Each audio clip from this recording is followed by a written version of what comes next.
So as you can see, the first video lecture came to sort of an abrupt end based on Melinda's technological limits. I'm using new software applications that I've never used before, and thank goodness Windows has a built-in screen recorder that I'm using right now. I'm crowdfunding currently to be able to go ahead on and upgrade teachable.com into the full paid version, so we can actually do this as a legit series and everything entailed with that. But for now, this is just an intro. You know, it's very on the fly.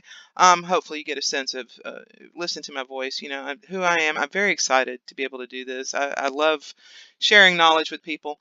So let's jump right into it. I want to just show you a few things about what a technical proposal writing job is like. So first thing is here's some data for free. Probably the most important website a federal government technical proposal writer uses on a day-to-day basis is fbo.gov, Federal Business Opportunities. So let's go there. FBO. Here we are. Now, okay, so you see fedbizops.gov, it's fbo.gov is what you would want to put into your web browser. It does require you to create a free account, which I certainly have several of them, so I'm just going to log in. You're a vendor when you do this, and this is something that when you are a technical proposal writer for a business, chances are the business owner already knows this because they're already selling to the federal government. Once you've done this for a while, you can go out and find businesses that want to sell to the federal government. That's a very lucrative market, and get into that and show them how to do it. We're not there yet, though, so let's log in. And you got to accept their terms and conditions. It's very scary because it's the government. Don't worry about it. It's cool. Okay, so this is your landing page. When you get here, you can do all sorts of things, but basically we use this website to search for opportunities that the government has released, saying that they want businesses out there to bid on. You get all the information you need to bid an opportunity, or most of the information. Sometimes you have to go back to the government and ask them questions, and that's always a good idea. We'll cover that in a subsequent video as to why, even if you don't really have a question, you still want to come up with a question and ask that contracting officer, because you want to develop a relationship with the government. It works better for everyone if once your proposal is submitted, the contracting officer recognizes your name or the company's name. That gives you a little edge on the mysterious people that just come in from outer space and bid on an opportunity. So, you want to at least start building that relationship. And one of the ways to do that is to, once a solicitation is released, you come up with questions and you ask the contracting officer the questions. So let's look here. We're just going to do a very, very quick search. I'll tell you, you see right here, we have the posted date, last 90 days. That's fine. Set aside codes. Very, very briefly. This is going to be something that's probably going to require a full video to explain what set aside codes are. But the federal government has a mandate, an official mandate, to set aside a certain percentage of the money it spends every year on minority, disadvantaged, woman-owned businesses. So when you start consulting or you go and get a job, if you work for one of these smaller companies, and by small company, and we'll get into this, everything I do, I'm just giving you a very brief overview, but we'll get into the technical specifics later. A small business, if you're in the facilities maintenance and management industry, $36.5 million a year. If you make less than that, you're considered a small business, believe it or not. So small businesses, if they are owned by a person of a protected class, such as quote unquote minority, that would be like a African American or Hispanic American or whatever. If they go through a qualification process, they can get certified as a minority-owned small business, which qualifies them for some of these set-aside programs that you see on this drop-down list. That would be HUBZone, 8A, stuff like that. If you're a veteran and you were injured while you were on active duty, you can get certified as a service-disabled veteran-owned small business, or a veteran-owned small business if you weren't injured. If you're female, you can get certified as a woman-owned small business. If your assets, your holdings, excluding your primary residence, come up to, I believe it's $750,000 or less, you can get certified as an economically disadvantaged woman-owned small business. You also see 8A. A lot of people have heard of the 8A program. It's for minorities and women to enter that program, get qualified into it, and then that sets you up to be able to bid on opportunities for 10 years that the large businesses and the other small businesses that aren't certified can't bid on. Hub zone is another one that's historically underutilized business zone. So I'm a native of the great state of Alabama, and as most folks know, Alabama tends to be a very poor state. So there are a great many places in the state of Alabama that are qualified as hub zone. But hub zone's a nationwide program, and there's probably places in every state, maybe even the super wealthy states like Connecticut, where there would be a small area that's qualified hub zone. So what you're seeing in the drop down list is set asides, and just for the purposes of showing you very briefly how this website works, let's just pick 8A as a set aside code, and let's look in the District of Columbia, because there's always all sorts of things going on in DC. As far as type, we want to look for a combined synopsis solicitation, because that is an open RFP. RFP stands for Request for Proposal. As part of this course series, I'm going to give you a cheat sheet on what the different acronyms and stuff stand for, because that's a differentiator. That's when you're walking in a job interview for a proposal writer job, or trying to woo a new client to come over to you. You got to be able to speak the language. And part of it is you have to know what all these bizarre acronyms stand for. So RFP, request for proposal, RFQ, request for quote. Those are very common things that you would just be expected to know if you're taking this kind of job seriously. So a combined synopsis slash solicitation is an open RFP theoretically that the government is soliciting business for right now. Keyword solicitation number, we're going to skip that for now. You can put a NAICS code in there if you are familiar with the NAICS code. That's another one of those little insider terms you need to know. That's the North American Industrial Classification System. I'll tell you, if you've ever put in your tax return at the before April, don't miss the deadline, and you have any 1099 income, the government makes you find a 5-digit code to tell them what it is you do on the side that you're getting this 1099 income for. That's a NAICS code. So there's all sorts of them. Once you've been doing this a while, you start to memorize NAICS codes. A great deal of my technical writing has been in facilities maintenance and management. That's one of the really big industries that the government puts out a lot of bids for, and that's 561210. But we don't need a NAICS code for this search, and we're not going to choose an agency. This is going to be the whole federal government. So let's search, see what they're looking for 8A District of Columbia right now. And you see, again, if you're walking into this and you don't know what you're doing, this is very mysterious and it's kind of a little scary looking. It's cool though. We're going to cover this in the course. By the end of this course, you're going to be able to look at this page and just blow through it and say, I know exactly what I'm looking at. This is great. I know which ones I want to go for. I know I can match an opportunity to a client, stuff like that. But for now, let's just take a look and see. I like the none of these are open. They're all closed. Or no, that's not true. The posting date. So you can see these have all been posted recently. Let's look at this PM Pentagon one, because I've done a lot of writing for HVAC too, which is 238220, I believe. That's their next code. So starting at the top, here's the title of the opportunity. It's preventative maintenance at the Pentagon heating and refrigeration plant. You see the Washington headquarters services. That's it says other defense agencies, but that really is I believe a GSA, General Services Administration. That's those folks.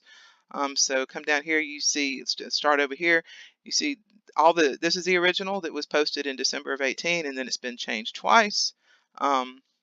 Solicitation number, very important. You're going to have that on every page of everything you submit. Here's a little synopsis of what it includes, and then a synopsis of the changes.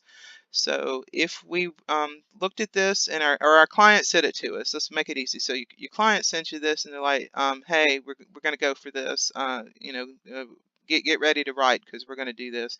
Well, this is the page you look at, and you start off by downloading all of these files over here in a very organized fashion. We will cover that.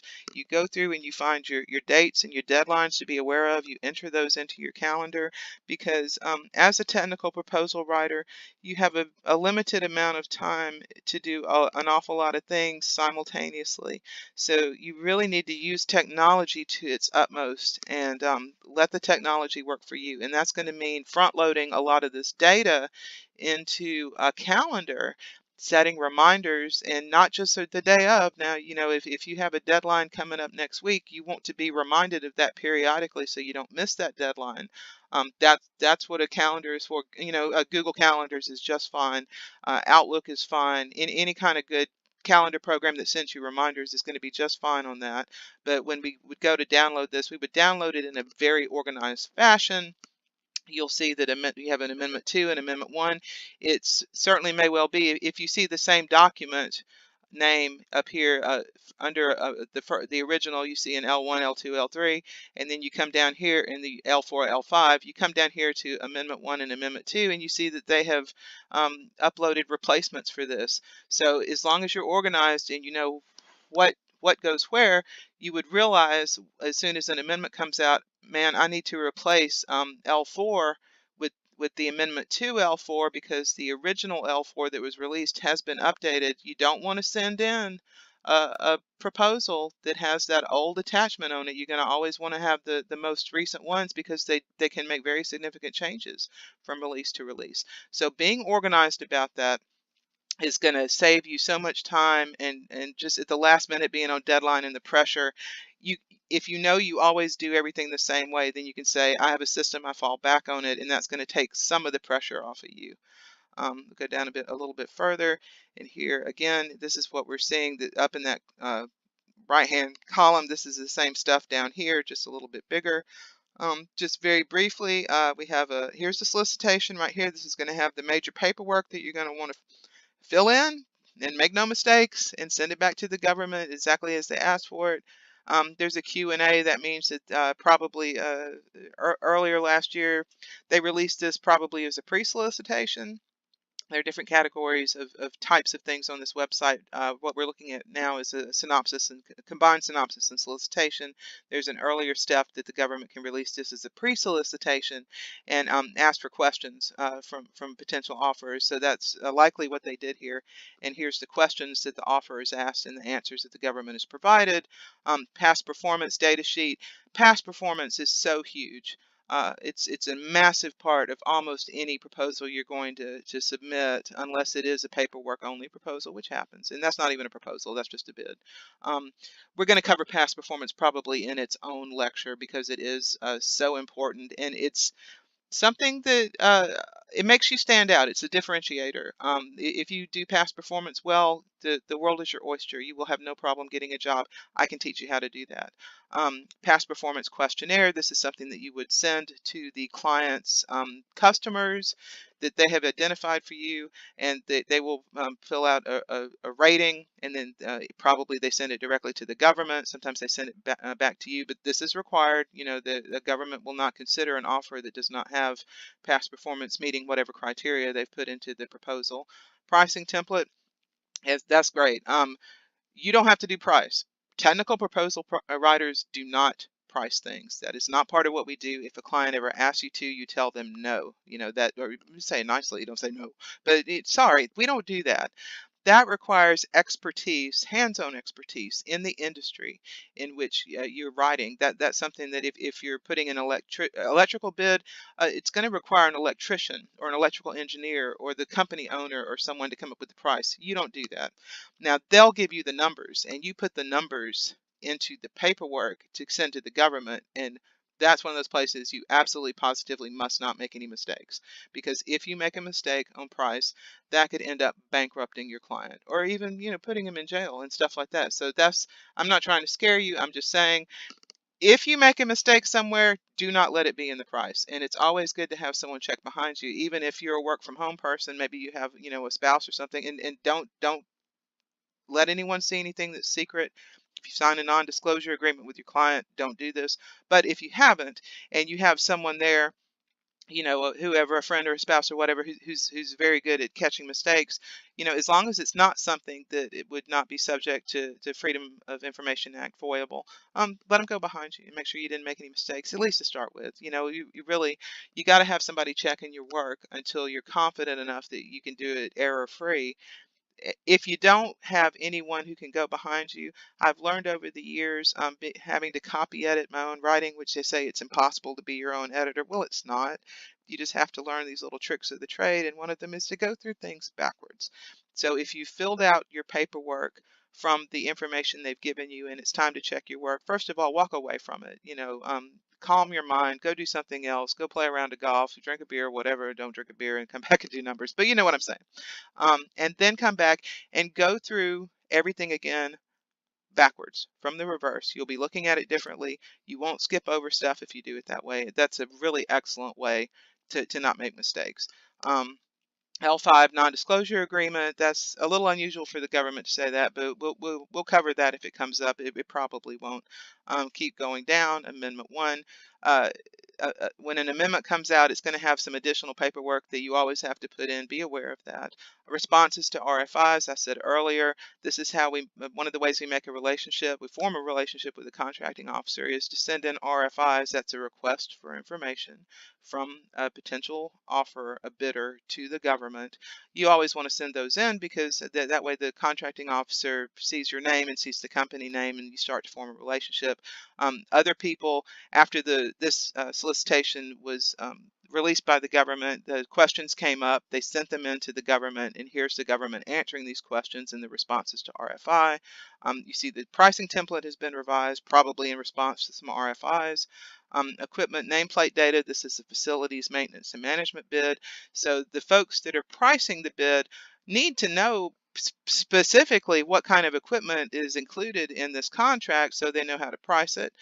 Self-propelled vehicles program, that sounds like some kind of a government thing where, save the earth or whatever, which is fine. Let's go down here to the Second Amendment. Again, the full solicitation has been amended again. That means in response to the RFIs, there were some problems with what the government released, which is very common. And they've hopefully fixed most of those in this amendment. You see attachment 3, revised PWS. PWS and SOW are two of the terms that you need to know very thoroughly in order to be able to sell yourself as a technical writer and to be able to do technical writing. PWS is a project work statement. This is a document from the government that says what this job entails. This is the kind of information that your client needs to know in order to be able to staff it or to get the right tools for the job, etc., etc. A performance work statement, project work statement, PWS can stand for any of these things. Analogous to that is SOW, which would be a scope of work or a statement of work. They mean the same thing, really. I mean, there's slight differences, but they are pretty much interchangeable. So that's the PWS right here is telling you what all this job entails. There's a revised PWS right below it. Look ahead, that's a little, that's standard operating procedures. So that's telling you what they expect the client to be doing if they win the bid. Pricing template has been revised again. Be aware, the government can make revisions really up until the last minute. So I would say stuff like that, you don't want to really front load your work. You want to wait as long as possible to fill in something like a pricing template, which is not hard because frequently that's the very last piece that your client or your employer is going to give you is the price. And there have been so many times I have been sitting there tapping my foot, watching the clock count down and saying, y'all, we have 30 minutes to get this thing into the government, finish the price. Just be aware that that can frequently be part of it. It's part of the stress of this job. But pricing, again, is something that's out of your hands. You're just filling out those numbers. Particularly when you're first starting out, make sure the client knows, I'm kind of new to this. I haven't dealt with that many deadlines. And, and you figure out whether it's appropriate to say this or not. But I'm telling you, the mindset you have is if you haven't done this a lot, filling out the price can be stressful because you cannot make any errors. So if it's something that a deadline is approaching, you may have to put it back in their hands and say, you know, y'all, I don't have anyone to check my work. There isn't going to be time to have it checked. Whatever, y'all need to do the price yourself. And again, if the company has successfully won a bid from the federal government, they know how to price, hopefully, and they know how to fill in pricing paperwork. So don't let this stress you out at this point. Just be aware this is probably the most important part of anything you put in. It's always the price. Temporary parking, that's a DC thing. Background check, some depend. It's the Pentagon, so you know they're probably going to want a background check anybody that comes and works there. I would expect them to. Coming on down, contracting office. This is where you would be sending stuff if you were doing it on paper. It's getting a lot rarer to have to do these things on paper, which is great because if they're asking for 6 copies of something that's 1,000 pages each, that's a mess to work with, but it can be done. Place of performance, that's where the work would actually be done. That is at the Pentagon. Then you see a primary point of contract and a secondary point of contract. They have flip-flopped this. A lot of times, the contracting officer is going to be a higher level government official than the contract specialist. The contract specialist is more like the secretarial job. The contracting officer is more like the manager job. But Mr. Washington here apparently wants everyone to just contact his secretary, which is great. It's always perfectly fine as a proposal writer, unless they say otherwise right here, to email them or to call them. A lot of times, if you have a question or something, they would prefer you to email it to them, and it's an official email, and you put RFI and whatnot in the solicitation number in the email subject line. But if it's just a quick thing, it's okay to pick up the phone and call. And then if they're not going to tell you over the phone, they say, you know, you need to put in an RFI.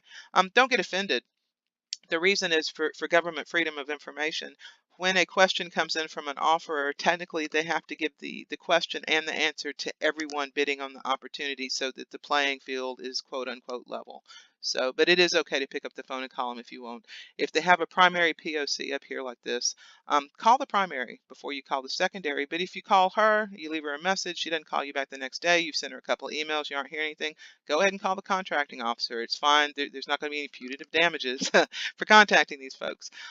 So let's say that our client had sent this to us and we know it's something that we're going to be bidding. We're going to come back up here and we're going to watch this opportunity. And this means that you don't have to hunt it down again. It's going to stay on your watch list.